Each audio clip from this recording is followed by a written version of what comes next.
Boa tarde a todos, senhoras e senhores. Vou falar um pouco hoje sobre negociação. Eu trabalho com negociação, trabalho com resolução de disputas. Tive a sorte, aí, há cerca de 12 anos, de ser admitido no mestrado em Harvard e aprender com alguns aí dos grandes nomes da negociação, da resolução de disputas. Frank Sander, cheguei a ter uma aula com Roger Fisher, Robert Bourdon, Robert Nukin. Estudei o trabalho de pessoas muito influentes, que acho que todos conhecem, William Ury. E tive a sorte de estudar e levar muito a sério todo o trabalho dessas pessoas. Voltei para o Brasil e comecei a trabalhar com conflitos bem complexos, com indenizações em catástrofes, em acidentes aéreos, situações em que as emoções das pessoas eram muito acaloradas. Continuo trabalhando em tragédias ambientais. Trabalho com mediação em resseguro, brigas de construtoras, brigas de sócio, brigas de empreendedores, quando as inovações falham. Trabalho com todo esse tipo de conflito aparentemente intratável e usando essas técnicas que eu aprendi dos meus professores, eu sempre tive um mapa da mina, com essas molduras teóricas deles para me ajudar a resolver os problemas. Quando eu fui convidado hoje para fazer essa fala, eu me senti desafiado. Eu sempre fui muito fiel a tudo que eu estudei. E agora é a primeira vez que eu sou obrigado a fazer um filtro. A vir aqui em 15 minutos e explicar qual que é o meu filtro, o que eu enxergo da negociação. Em 15 minutos, qual que é o recado que eu quero dar para ajudar as pessoas a negociar melhor. E eu acho que, assim, eu me pego, o que eu faço o dia inteiro? Eu embrulho mensagens. Eu pego uma mensagem de uma pessoa, coloco um embrulho, uma embalagem nela e mando para outra. Ou quando eu quero passar uma mensagem para convencer alguém a fazer alguma coisa por mim, eu fico pensando, como que eu embrulho, né? Como que eu coloco essa mensagem? Então eu pensei, o que eu queria, a coisa mais importante que eu tenho para falar sobre negociação, o grande recado que eu tenho para falar, é como você pode embrulhar a sua mensagem. É dar um pequeno manual de como você embrulha a sua mensagem, do pequeno ao grande. Você tem um grande problema que você quer negociar, que você precisa cumprir o seu objetivo, ou você tem uma pequena situação que você quer que alguém faça o que você quer. Qual que é o caminho para você embrulhar bem a sua mensagem? E nessa pequena teoria que eu desenvolvi, eu separei 5 grandes elementos para você se conscientizar, para você ter um pouco mais de lucidez de como você deve emoldurar, né, empacotar as suas mensagens. A primeira é foco. Basicamente, numa discussão, numa negociação, você tem 3 focos. O primeiro é o foco da força, o foco do poder. Me dá o que eu quero e ninguém vai sair machucado. Esse enfoque, ele é problemático, porque existe uma regra de ouro na negociação, que é a regra da reciprocidade. Quando você faz uma coisa, o outro lado vai imitar e vai fazer igual. Então, quando você ameaça, o outro lado vai também ameaçar, o conflito pode escalar. Perigoso. O segundo foco é o foco, vamos dizer assim, de provar que você está certo, do direito, das regras. Então, eu vou para usar uma moldura aqui, vou tentar convencer o outro lado que eu estou certo. Esse daí também falha. Por quê? Você raramente cede para um argumento. Quando uma pessoa argumenta, você argumenta de volta. Você não vai dizer, não, você está certo, deixa eu te dar o que você quer. Você argumenta de volta, muitas vezes isso escala, você vai precisar de um terceiro para decidir. É difícil nesse meio, eu vou convencer o outro lado. O terceiro método, o terceiro foco que eu proponho para você construir as suas molduras é convencer o outro lado a te dar o que você quer. Não parece muito melhor? E eu ainda proponho mais, convencer o outro lado a te dar o que você quer feliz, sorrindo. Como é que você faz isso? Então, essa teoria da moldura começa por esse foco. Mas isso é muito difícil. Por quê? Porque às vezes é outra pessoa que você está negociando, é alguém que você não tem uma boa relação, você não está num bom momento com ela. Pode ser aquele seu sócio que você tem uma mágoa, que você já não aguenta mais. Pode ser aquele seu vizinho barulhento, aquele seu fornecedor que acabou de descumprir o contrato e ainda quer receber. Né? Pode ser, quando você tem um problema de telefonia, a Judite ali do outro lado da linha. A ideia, pessoal, é que você consiga mesmo com essas pessoas, quanto mais difíceis elas forem, mais ainda é uma oportunidade de você construir uma embalagem de uma maneira que você consiga o que você quer. Eu costumo olhar todas essas pessoas como a galinha dos ovos de ouro. É uma ideia assim do foco no meu objetivo, foco no resultado. Eu não quero provar que eu estou certo, eu não quero provar que eu sou mais forte. Eu quero o meu resultado, eu quero o ovo. Se você vai pegar o ovo da galinha, você vai bater na cabeça da galinha? Ou você vai matar a galinha, ou você vai pegar uma vez. Da próxima vez ela já vai te bicar. Você vai ficar discutindo com a galinha? Não, você vai aproximar, botar uma comidinha, fazer um carinho e pegar o ovo para você. Então a ideia, pessoal, do foco é você conseguir entender que o seu objetivo é falar, montar a sua mensagem, escolher as palavras de uma maneira que você faça o outro lado te seguir. É um primeiro insight que eu queria colocar. Mas, pessoal, a segunda variável é você. Você precisa ter um pouco de autopercepção, né, que palavras cabem na sua boca, né?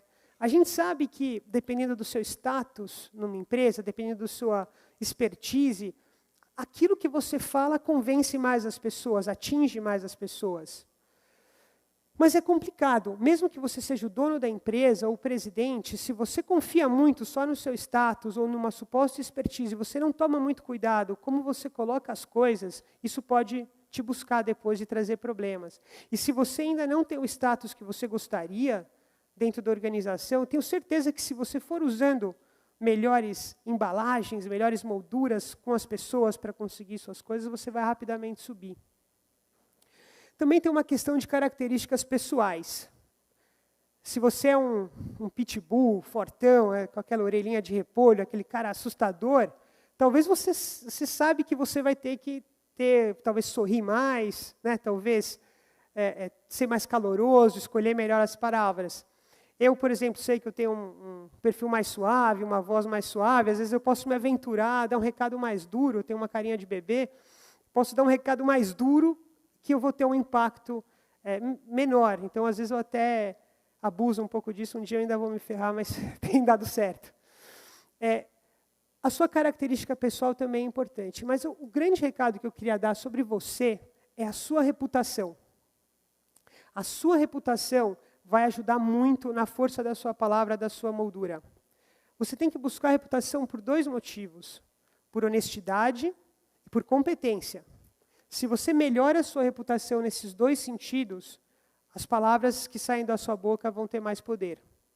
A gente sabe, todo bom negociador sabe, que quando que a confiança pode ser resgatada. Quando você está numa situação de desconfiança, você pode resgatar. Se você tentar passar uma mensagem para alguém, você faz ela perfeito, a pessoa vai olhar para você e falar, onde é que está a pegadinha? Acho que é uma dica para você olhar, né, se a sua reputação, se você atinge essa pessoa do jeito que você realmente atinge. Você precisa entender, talvez, o que aconteceu, por que ela desconfia de você, o que você pode fazer para melhorar, para tornar essa pessoa, para resgatar essa confiança perfeitamente resgatável. O terceiro ponto que eu gostaria de colocar, eu acho que é o mais importante, é a empatia. O que é empatia? É a capacidade de você se colocar na pele da outra pessoa. Mas mais do que isso, é a capacidade de você demonstrar isso, de você colocar isso na sua fala. O que é? Acho que assim, se você não atender a outra pessoa, ela nunca vai concordar com você, ela nunca vai ceder para você. Se você não atender aos interesses dela, se você não entender as pressões que ela tem, que ela está sofrendo, se você não entender que informação falta para ela, que você pode dar para ela para destravar ela, e se você não ajudar ela a dar um passo para trás e caminhar no sentido que você quer. Eu vou dar um exemplo. Um dia desses, numa reunião, a reunião terminou antes, eu estava super cansado, resolvi antecipar meu voo. Eu tinha que antecipar 2 voos. Por o meu cansaço ali, acabei errando, alterei 2 vezes o mesmo voo e não alterei o outro. Eu fiz uma grande besteira ali, gastei um dinheiro ali na internet mudando passagem e não consegui resolver o meu problema. Liguei para empresa aérea para reclamar. Putz, eu fiz aqui um negócio, sou um passageiro frequente, dá para você me ajudar aqui a não pagar isso tantas vezes? Aí o atendente foi implacável comigo. Foi duro, não, o erro é do senhor, o senhor refaça aí a passagem, não temos nada a ver com isso. A conversa escalou, não, mas que absurdo, a conversa realmente escalou, ficou quente, trocamos algumas deselegâncias ali, acontece com todo mundo. E em um certo momento, eu parti para a próxima estratégia aí na teoria da negociação, que é troque os jogadores. Então, aquela velha história, por favor, me chama o seu supervisor. Não, não vou chamar. Não, chama o supervisor. Não vou chamar. Assim, ninguém vai resolver, o problema é seu, tal. Aí eu tive uma ideia, eu virei para ele e falei, olha, vamos fazer um acordo aqui? Deixa eu te propor um acordo. Você chama o seu supervisor, eu não vou contar nada para ele sobre essa conversa que a gente teve e ainda vou te avaliar bem quando terminar o atendimento. Pode ser? Ele não me disse nem tchau, já me passou para o supervisor. Em 2 minutos, eu conversei com ele, com o supervisor, ele não me devolveu o dinheiro, mas me deu um bônus para a próxima compra, fiquei feliz. Resolvi o problema. Pessoal, isso é uma técnica que eu uso, que é, assim, quando você toma uma situação adversa, o que eu tento fazer? Entrar na cabeça daquela pessoa por 1 milésimo de segundo e pensar, se eu fosse ela, por que eu estaria me comportando assim? Por que eu diria isso? Por que eu travaria isso? Daí eu volto para a minha cabeça, num 1 milésimo de segundo, e digo algo que vai destravar ela. O que ela precisa ouvir para destravar? Isso funciona bastante. Tem casos mais complexos que você não consegue, isso é uma arte, você vai acordando para isso, você vai começando a fazer isso cada vez mais rápido. Tem situações que você precisa um pouco mais de informação, então você não entendeu direito qual que é o problema da pessoa, e você pergunta, faz pergunta, então, deixa eu entender qual é o seu problema, o que está acontecendo. Às vezes você consegue primeiro perguntar, principalmente sobre os interesses, necessidades, preocupações, sobre as pressões, para quem ele tem que atender, para você conseguir montar a sua história de uma maneira que você comunique isso bem. A empatia é a coisa mais importante. Se você não atender ao outro lado, se você não considerar o problema dele, se você não ajudar a pessoa a abrir o caminho para destravar, você não vai conseguir. O próximo item, diria que a 4ª variável importante que você tem que ter é lógica, é fundamento. Negociação, você não está aqui para argumentar. Sim, pessoal, quando necessário, você tem que saber argumentar e você tem que ter lógica. O que eu diria é que a sua embalagem, a sua moldura tem que parar de pé, tem que fazer sentido. Você tem que usar critérios independentes, práticas de mercado, como os tribunais julgam, se for uma questão jurídica, como as pessoas se comportam. Tem uma grande, vamos dizer assim, forma de persuasão que é a prova social. O que todo mundo está fazendo deve ser bom. Comportamento esperado das pessoas. Você tem que ter lógica. Você tem que tomar muito cuidado quando você for numa negociação, colocar um argumento, ou usar uma metáfora, ou colocar uma situação que você pode deixar margem para contra-argumento.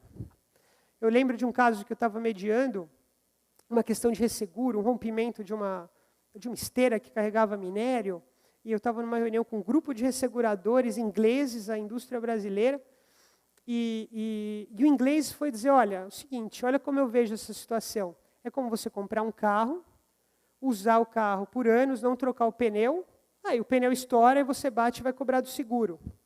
Essa foi a metáfora, a embalagem que ele deu nesse argumento. O outro lado falou, imagina, eu comprei uma BMW na melhor loja, mais cara, e depois de 6 meses o pneu estourou. Então, você tem que pagar, e começou Quer dizer, aquela colocação gerou um contragolpe. E aí a coisa escalou, piorou bem a situação. Tudo que você fala numa negociação tem que parar de pé. Tem que parar de pé. Tem que ter lógica. Você tem que justificar cada ideia e cada proposta. Tem que ter uma história forte por trás. Quando você pensa essa história por trás, quando você pensa possíveis contra-argumentos, quando você blinda ela, você fecha. É que nem quando você escreve algum trabalho acadêmico. Você tem que testar a sua hipótese. A lógica é fundamental. o último item que eu colocaria é o processo. Essa história de criar as suas molduras, as suas embalagens, é um processo. Se você tem tempo, cria, pensa ela, testa, ensaia, testa com pessoas, se tem uma negociação importante, como isso vai soar. Se não é uma situação de bate-pronto, como algumas que eu descrevi aqui, teste a sua hipótese, se prepare. Eu trabalho em programas de indenização de vítimas, e são reuniões que a gente consegue mais ou menos prever quais são os tópicos que vão ser discutidos. Eu preparo toda a equipe, todas as molduras de todas as discussões possíveis que podem surgir. E isso é muito bom, porque prepara todos, eles sabem responder, inclusive a ordem em que você fala as coisas, né? Porque essa é uma construção também lógica. A ordem que você coloca as coisas vai, assim, poupando a energia mental das pessoas, você vai colocando cada pedaço da informação necessária para que você consiga fazer a pessoa entender o que você quer. Preparação é muito bom. Só que você também tem que ter flexibilidade, você também tem que tocar de ouvido, vamos dizer assim. Eu lembro também uma dessas recentes mediações que eu estava participando com um agricultor, que a gente tinha que explicar para ele que os critérios da indenização eram legítimos. Então, a moldura clássica, né, a embalagem que nós usamos, né, olha, todos esses critérios foram aprovados por comissões no governo, foram levados para o governo e foram aprovados. E aí o senhor agricultor virou para mim: governo? Tudo bandido. Cai um avião aí, um a menos. Fiquei assim, putz, como que eu saio dessa? Não, mas também tiveram as reuniões com as comunidades. Aqui que o senhor participou, a gente debateu com as comunidades aprovaram também os parâmetros. Então, assim, às vezes você tem uma estratégia, a estratégia falha, você tem que cair de pé, faz parte. E você também tem que procurar outro caminho. Então, mesmo com muito preparo, você tem que ter adaptabilidade, flexibilidade, ler a situação. Às vezes você lê errado, tem que, enfim, como a capoeira, né? Você cai, mas continua gingando e segue. E após o processo, vamos dizer, preparação, flexibilidade durante, é sempre bom você ter esse momento de avaliação. Como o que eu proponho aqui é uma arte, né? Você cada vez melhorar a sua construção, você como um construtor dessas embalagens, você embalar melhor as suas palavras, é legal você avaliar o que deu certo, o que deu errado, e registrando e aumentando o seu repertório ao longo da sua vida. Então, eu acho que, assim, para os meus 15 minutos, o que eu acho mais assim, relevante é como você passa as suas mensagens, como umas diretrizes, né, para você conseguir embalar as suas mensagens. É o foco em fazer o outro lado vir com você. É a empatia, né, você lembrar que o outro lado, se você não atender o interesse do outro lado, você não vai conseguir o que você quer. É a lógica, né, saber que o que você fala tem que parar de pé. É você saber que aquelas palavras têm que caber na sua boca, que você tem que se preocupar com a sua reputação, e é um processo constante. Espero que essas ideias ajudem vocês aí nas suas negociações. Muito obrigado.